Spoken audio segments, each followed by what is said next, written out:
A paz do Senhor, meus queridos irmãos, a paz do Senhor, minhas queridas irmãs. Estamos juntos para estudar a lição de número 12, lição de adulto.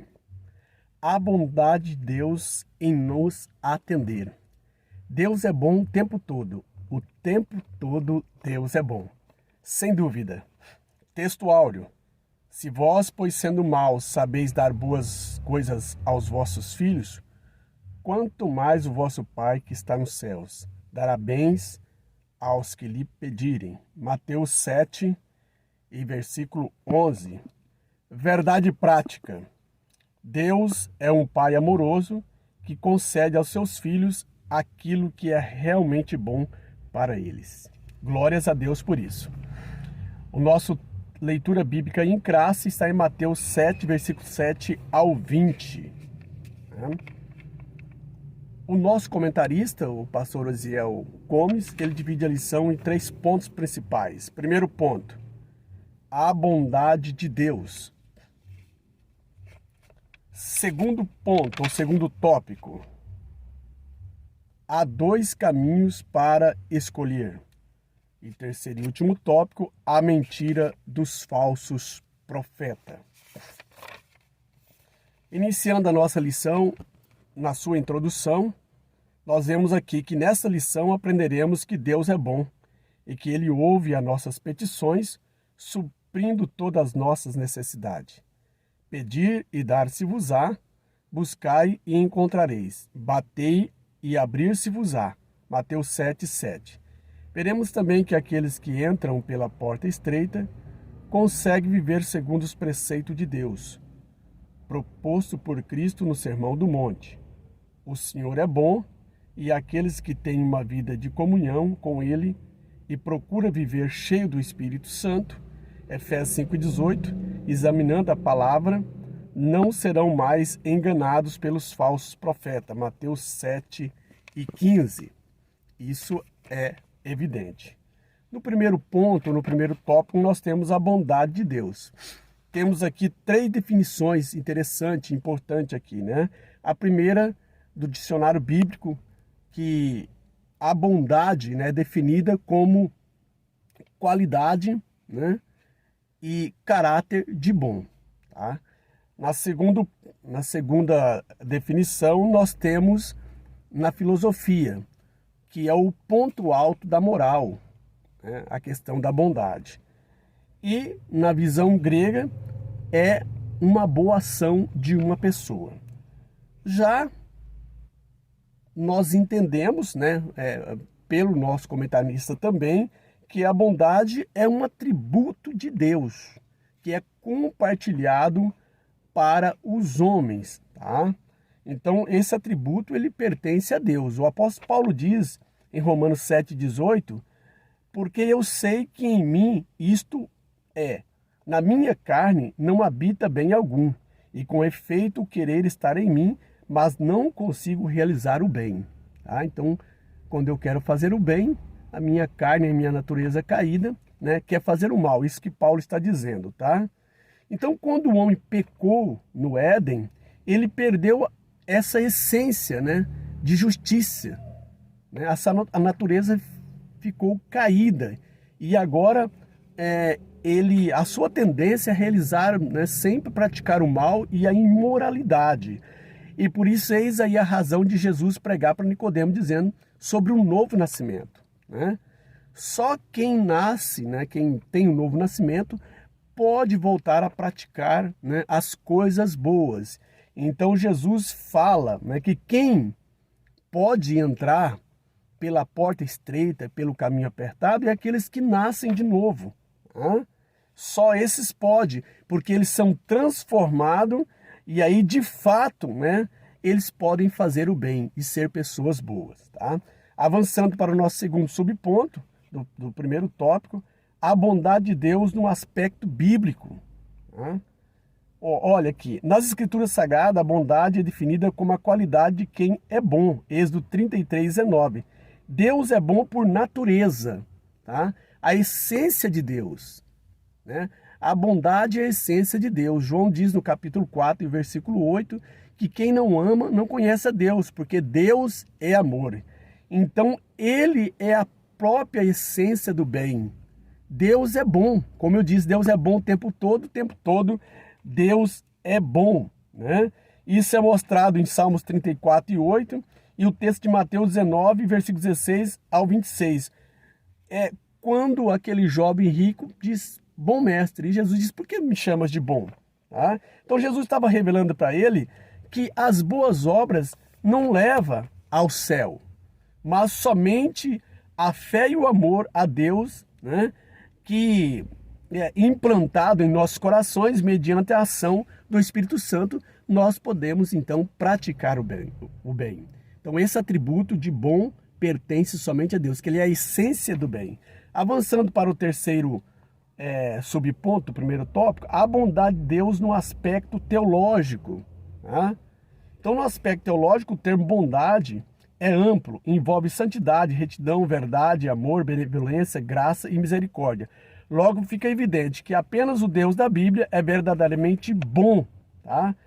Então podemos aí ver, né, essa bondade de Deus, ela é transparecida, né, ela nos é transparente no Evangelho de João capítulo 3:16, que Deus amou o mundo de uma tal maneira que deu seu Filho unigênito para que todo aquele que nele crê não pereça, mas tenha a vida eterna.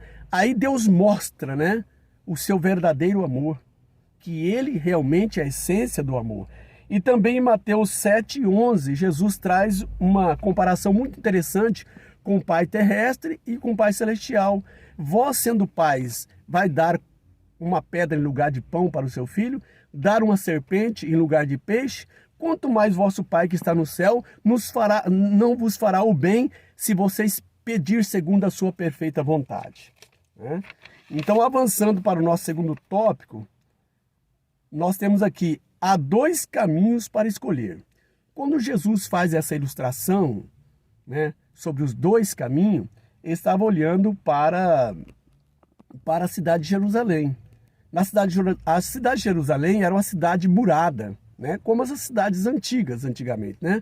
A segurança era o muro, né, muro altos, né, para que o inimigo não entrasse.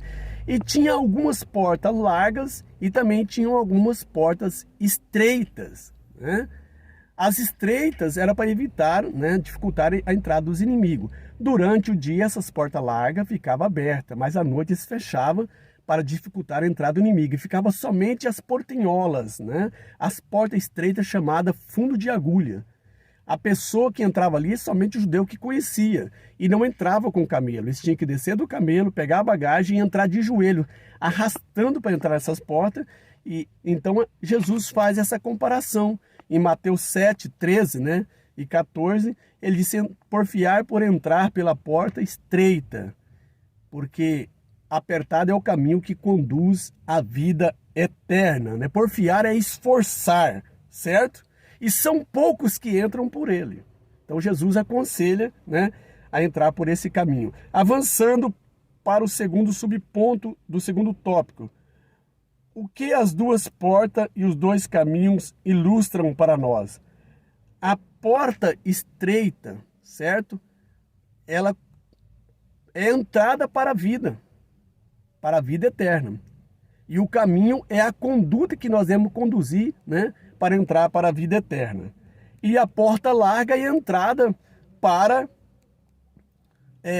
o caminho da perdição. O caminho espaçoso, tá?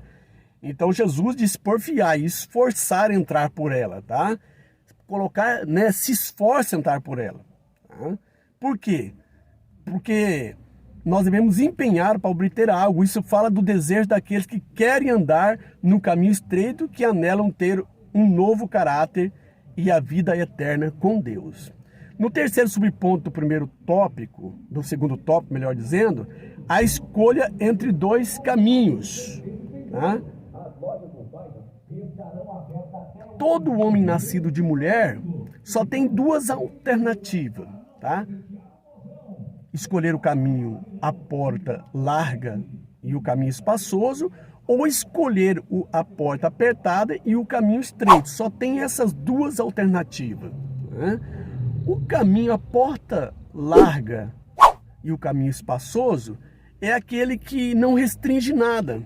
Tá? Você pode entrar com toda a sua bagagem, você pode entrar com as obras da carne. Tá? Prostituição, glutonaria, porfia, mentira, feitiçaria, tá? Todo tipo de imoralidade você pode entrar por essa porta e conduzir por este caminho espaçoso. Porém, ele conduz à vida eterna sem Deus, ele conduz ao inferno. Agora, o caminho estreito, se você escolher entrar pela porta estreita e o caminho apertado, tudo é mister, mas nem tudo me convém. Tudo me é mister, mas nem tudo edifica. Ou seja, aquilo que não edifica, eu não vou deixar ser seduzido por ele, porque vai contrariar a Deus. Então, o caminho, a porta estreita e o caminho apertado é que tem uma conduta onde você vai renunciar ao pecado, às obras da carne, e ele conduz à vida eterna com Deus. Tá? Então, Jesus nos adverte. Ele não exige, tá? Mas ele nos dá um conselho. Ele não determina, mas nos dá um conselho entrar pela a porta estreita e o caminho apertado. Terceiro subponto da nossa lição, o terceiro tópico, melhor dizendo, a mentira dos falsos profetas. Cuidado com os falsos profetas. Logo após Jesus falar sobre a porta apertada, o caminho estreito, ele adverte sobre os falsos profetas, que vêm vestidos como ovelha, mas são lobos ferozes ou verazes, certo? Que quer devorar as ovelhas, com falsos ensinamentos. Fugir deles, tá? Então Jesus vem falar aqui em 2 Timóteo, nós temos aqui. Esses demonstram ter piedade, faz longas orações, profetizam, mas é tudo aparência. Então fugir deles, fugir dos falsos profetas. No segundo subponto do terceiro tópico, nós temos como detectar os falsos profetas. De acordo com a Bíblia de Estudo, aplicação, pessoal, podemos facilmente identificá-los. Por quê? Em seus ensinamentos, eles diminuem a Cristo, tá? E se glorificam a si mesmo. Tá? Então, eles diminuem a Cristo e edificam a si mesmo, ou glorificam a sua própria pessoa, certo? Menosprezando a Cristo e exaltando a si mesmo. Então é fácil identificar os falsos profetas. Outra ilustração que Jesus dá em Mateus 7,19, em Mateus 7,16, é da árvore. A árvore má produz mau fruto e a árvore boa produz frutos bons. A árvore má tem bastante folha e é aconchegante a sua sombra, porém os frutos são pouco e são maus. Então, os frutos, conhecereis os falsos profetas, tá? E aqueles que são bons. Aqueles que são bons.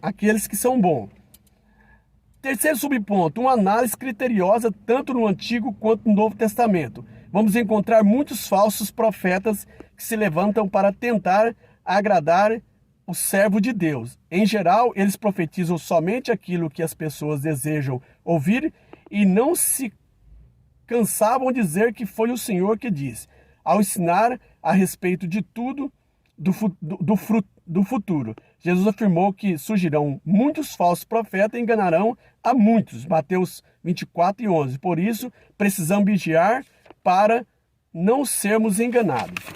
Avançando para o final da nossa lição, vamos fazer a conclusão. A Bíblia revela que Deus é bom e que ele partilha da sua benignidade com suas criaturas. Cuidado delas, quer seja boas, quer seja más. Mateus 5:45. Ele não somente providencia as coisas materiais para nós, mas em especial a nossa salvação. A salvação é resultado da graça e do amor do Pai. João 3,16. Estejamos sempre em alerta, pois existem aqueles que querem macular e adulterar os ensinos do nosso Salvador Jesus Cristo. Chegamos ao final de mais uma lição, da lição 12 desse seriado trimestre. Que Deus abençoe sua vida. Compartilhe esse vídeo, dá o seu like, aperte o sininho que mais vídeo venha para você, que iremos fazer. Um beijão no seu coração e até mais, galera. Bye, bye.